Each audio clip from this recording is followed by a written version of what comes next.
This is your host, Danny, and this is Word Power from English Plus Podcast. In today's episode, we're going to learn about 10 new words, as usual, in the context of a story from a Greek myth about Arachne the Weaver. What are the words we're going to learn? The words are artisan, delicate, reputation, lurk, participate, transform, retract, infuriate, impertinence, and shrivel. You're interested? Of course you are. You want to learn the meanings of these words and you want to learn about the story of Arachne the Weaver. So join me in this episode and we will learn about all that. Before we do that, let me remind you that you can have every single issue of English Plus magazine if you become a patron of English Plus on Patreon. The link is in the description. Consider becoming a patron not only to get all the good stuff we have to offer our patrons, but also to support me to create more of the content you love. And the more support I get from you, the more time and resources I will have to create even more. And I have a lot of ideas. I'm just waiting for your support. And now, without further ado, let's start with the story of Arachne the Weaver, and then we will talk about the 10 words and we will learn what they mean in context. Arachne lived with her father, an artisan famous for the beautiful dyes he used to color his fine wools. At a young age, she had learned to spin her father's wool into a delicate, soft thread and to weave the thread into the finest cloth. As Arachne grew, so did her skills. Each piece of cloth she wove was more beautiful than the last.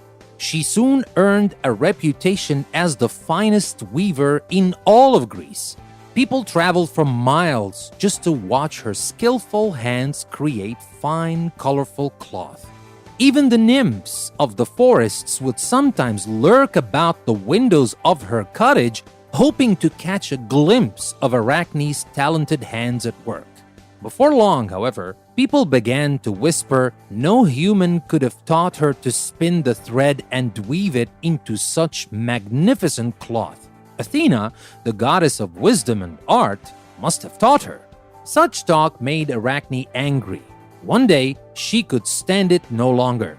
"I learned my skills through long days and nights of practice," she said. "Athena is no match for my skills."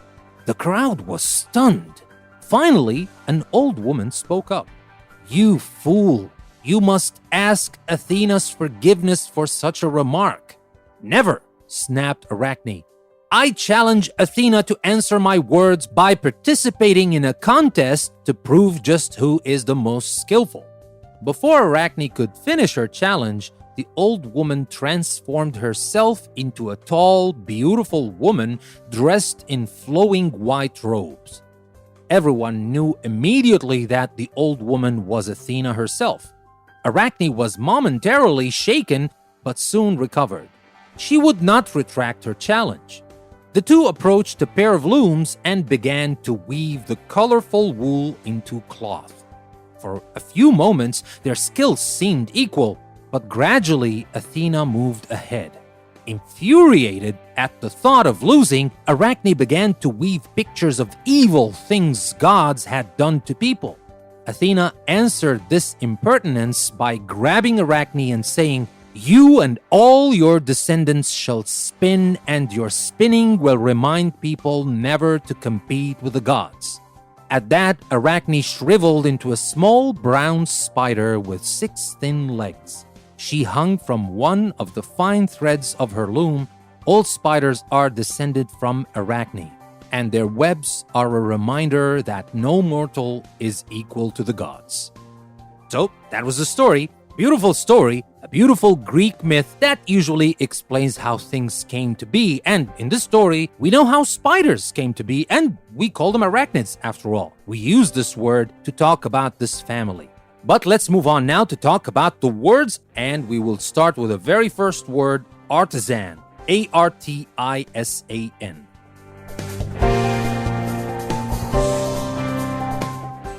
Now let's take a look how we use that in context. We said Arachne lived with her father, an artisan famous for the beautiful dyes he used to color his fine wools. When we talk about an artisan, we're talking about someone whose job requires skill with their hands. We're talking about a technician, a craftsman, or something. So that is the meaning of artisan. Her father, Arachne's father, was an artisan. That is our first word. What about our second word? Delicate. Delicate. Delicate.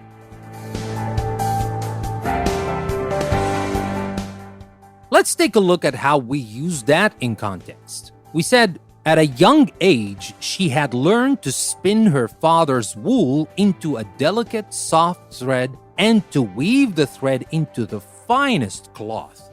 So, what are we talking about here when we talk about delicate? What does that mean?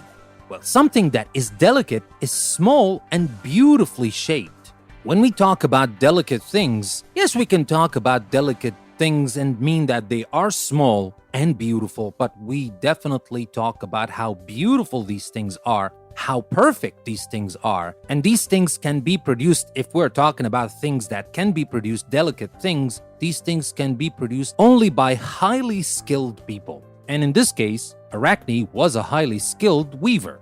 So that is delicate. Let's move on to talk about the next word, reputation. And reputation is spelled Reputation.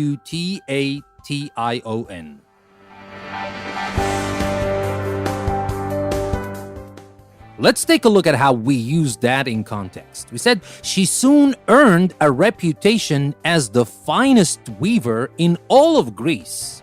What is the meaning of reputation? To have a reputation for something means to be known or remembered for it. Well, you can have a good reputation or you can have a bad reputation. It is not always a good thing. Sometimes you might have a bad reputation because you do something bad.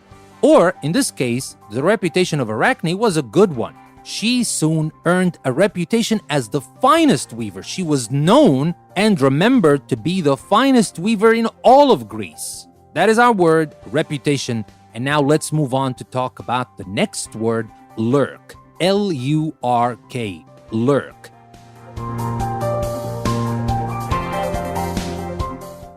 Well, first, let's see how we use that in context. We said even the nymphs of the forests would sometimes lurk about the windows of her cottage, hoping to catch a glimpse of Arachne's talented hands at work. What does that mean? If someone lurks somewhere, they wait there secretly so that they cannot be seen, usually because they intend to do something bad. Now, here the nymphs, they didn't want to do something bad, but they wanted to see how on earth she was doing all that beautiful work. How did she do it? So they were hiding, they were lurking, they didn't want her to see them because they wanted to see. Maybe they wanted to steal the secret of the trade or something. And that is the meaning of the word lurk. But remember, if someone lurks somewhere, usually because they intend to do something bad. Not in particular in our example, but in usual, it means like to sneak, to crouch, to prowl. So it is not a very innocent thing, right? To lurk. And now let's move on to talk about our next word, participate. Participate. Participate.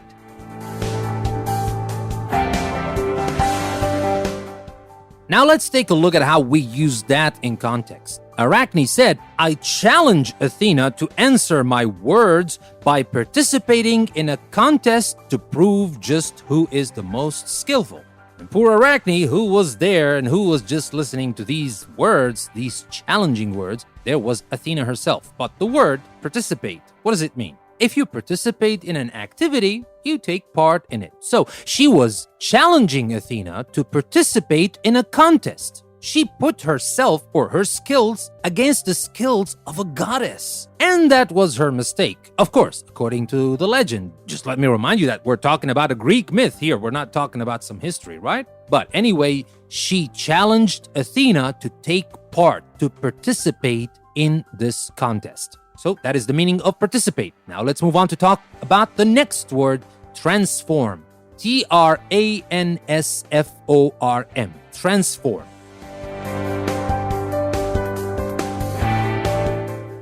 Now let's take a look at how we use that in context. we said the old woman who was listening, she was in the crowd, transformed herself into a tall, beautiful woman dressed in flowing white robes. And everybody knew immediately that this old woman was not just any old woman, was not a person. She was the goddess Athena herself. But anyway, the old woman transformed herself into a tall, beautiful woman. What does it mean? What is the meaning of transform? To transform something into something else means to change or convert it into that thing. And of course, we can use that for people as well, to transform. Although I will have to say that we use transform to talk about a change for the better. When we want to talk about transform a person, if you transform a person's life or a person's appearance, it is for the better. Now they're much better and much more attractive. But here, it is simply to change. The old woman changed herself into a tall, beautiful woman. And obviously, it works here as well because the change was for the better, right? So, that is our word transform. The next word is retract. R-E-T-R-A-C-T.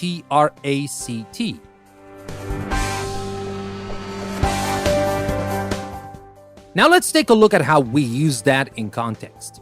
We said she would not retract her challenge. We're talking about Arachne here. She saw that this old woman was Athena. Yes, she was shaken at first, but soon recovered. She would not retract her challenge. What is the meaning of retract? If you retract something that you have said or written, you say that you did not mean it. That is the meaning of retract, like withdraw, take it back. Now, when we say something bad to people, sometimes we might not mean it. We just say it by mistake. People get angry and we take what we say back. We take what we write back. We apologize, of course, and we say that we do not mean it. That is the meaning of retract. If you retract something you have said or written, you say that you did not mean it. But here, in the case of poor Arachne, she did not. She did not retract her challenge. That was her mistake. Maybe it was okay for her case to be confident, but not to be arrogant, and not in the face of a goddess, and not in the face of the goddess of wisdom, Athena. But anyway, that is our word, retract. The next word is infuriate. I-N-F-U-R-I-A-T-E. Infuriate.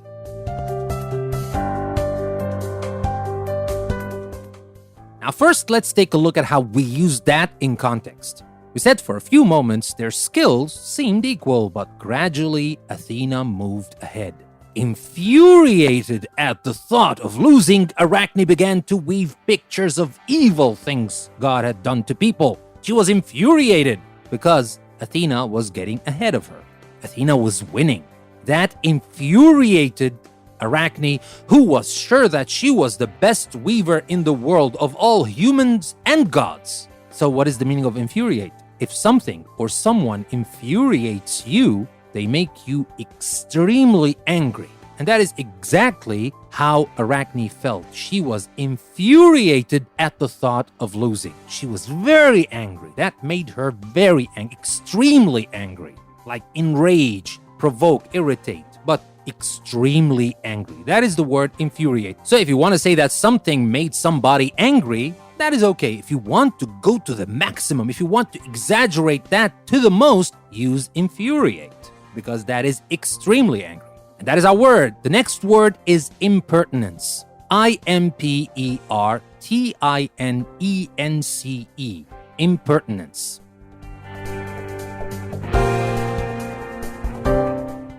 Now let's take a look at how we use that in context. Athena answered this impertinence by grabbing Arachne and saying, "You and all your descendants shall spin, and your spinning will remind people never to compete with the gods." All of that was an answer to this impertinence. So what is the meaning of impertinence? The impertinence, something Arachne did, obviously, right?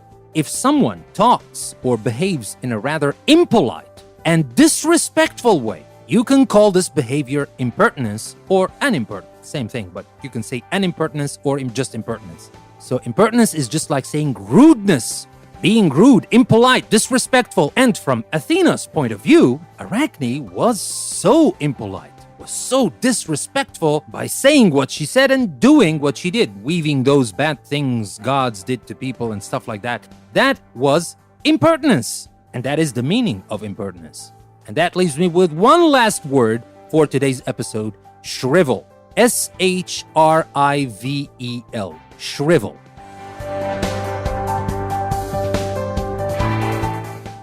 Now first, let's take a look at how we use that in context. Now, Arachne had it coming. At that, Arachne shriveled into a small brown spider with 6 thin legs. Well, poor Arachne, of course. I feel sorry for her, because that is just a mistake. I mean, we all make mistakes. Imagine the next mistake you make, you turn into a frog, or maybe a cockroach or something. I mean, that's not fair. But in the world of Greek myths and legends, these stories were out there to tell people how things, animals, phenomena came to be, and of course, to teach people one important thing: fear and respect the gods. Of course, that was the common thought back then. I'm not with it or against it. I'm just saying that is too harsh for poor Arachne. But that doesn't answer the question, what is the meaning of shrivel? You said that Arachne shriveled into a small round spider. That seems to be something bad, right? But what does it mean? When something shrivels, it becomes drier and smaller, often with lines in its surface as a result of losing the water it contains. We say that about a plant, for example. The plant shrivels and dies. It's like saying dry up, wither, shrink, wilt, something like that. All of that. She shriveled. Arachne shriveled into a small brown spider. And she was destined to be a spider and all her descendants to be spiders. Be great at them, of course. Spiders are the greatest weavers in the world. I mean, you can just see the masterpieces they create every day. I'm not saying you're going to like those masterpieces in your own houses, but they are masterpieces nonetheless. But anyway, that happened to Arachne, and that was the meaning of shrivel. And that was the last word for our episode. I hope you learned new words you didn't know about before. I hope you enjoyed the story. And now comes the time of practice. Now you've learned all these things. That's perfect. It's very good. I'm happy for you. You should be happy with yourselves. But if you want to retain these words, if you want to keep them in your active vocabulary bank, you want to use them later, you should practice. And don't worry, I've got you covered. I have all the practice you need on my website, EnglishPlusPodcast.com. The link is in the description. It's not going to take you just to the website and you're going to search for the practice. No, it's going to take you to the custom post I created for this episode, where you're going to find all the exercises you need, interactive exercises, PDF downloadable worksheet, whatever you need to practice and master these words so that they become part of your active vocabulary bank. Please take the link and take your English with it to the next level. And don't forget, you can always help me create more episodes and more content for English Plus. Not only episodes, by the way. I have great ideas that I want to create and work on for English Plus. Not only audio episodes, a lot of other things, but I need some support from you. So support English Plus on Patreon. You will help me. You will give me the support, the resources that I can use to create more content. And as a token of my gratitude, you will get every single issue of English Plus magazine. With that being said, this is your host, Danny. Thank you very much for listening to another episode of English Plus Podcast. I will see you next time.